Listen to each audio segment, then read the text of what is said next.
قرآن شریف اگر آپ ترجمے سے پڑھیں گے، ترجمے سے ہی پڑھنا آپ کے لیے بہت ضروری ہے کہ جو عربی میں پڑھ رہے ہیں وہ تو ہم پڑھ سکتے ہیں، اس کا ثواب ہے، بہت زیادہ ثواب ملتا، مگر اگر ترجمے سے پڑھیں گے تو ہم کو زیادہ اور بھی زیادہ ثواب ملے گا۔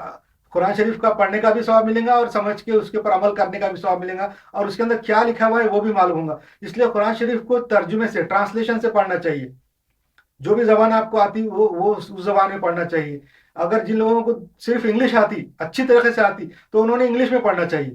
جن لوگوں کو جو انگلش میڈیم سے پڑھے ہوئے ہیں مگر ان کی مدر ٹنگ کوئی دوسری ہے، تو انہوں نے پھر انگلش میں نہیں پڑھنا چاہیے، جو آسان سمجھ سکتا اس زبان میں پڑھنا چاہیے۔ اور عربی سیکھ کے پڑھنا تو آج کل ممکن نہیں ہے، بہت مشکل ہے، کہ تو ٹائم نہیں ہے۔ اسی لیے تو یہ کریش کورس کا سلیبس میں نے نکالا ہے کہ اسلام کے بارے میں خود معلومات نہیں ہے تو عربی کب سیکھیں گے اور پڑھیں گے کب؟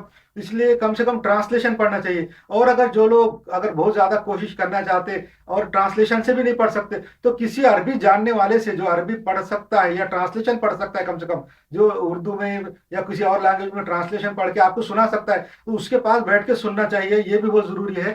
کیوں تو یہ سب اللہ کی گائیڈنس ہے۔ قرآن شریف جو ہے خالی تعویذ کی کتاب نہیں ہے کہ کوئی کسی کو بیماری ہو جائے تو اس کے اوپر پڑھ کے پھونک دو، کوئی مرنے لگا تو اس کے اوپر پڑھ کے پھونک دو، یہ ایسا نہیں ہے، بلکہ یہ زندہ انسانوں کے لیے ہے۔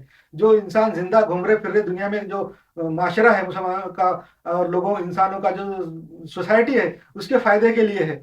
اس لیے قرآن شریف کو پڑھنا سمجھ کے ضروری ہے۔ تو اللہ تعالیٰ نے انسانوں کی رہنمائی کے لیے اپنے پیغمبر بھیجے، اور پیغمبر کا ذکر قرآن شریف میں ہے۔ اس کا آپ جب پڑھیں گے تو پتہ چلے گا ان کا بہت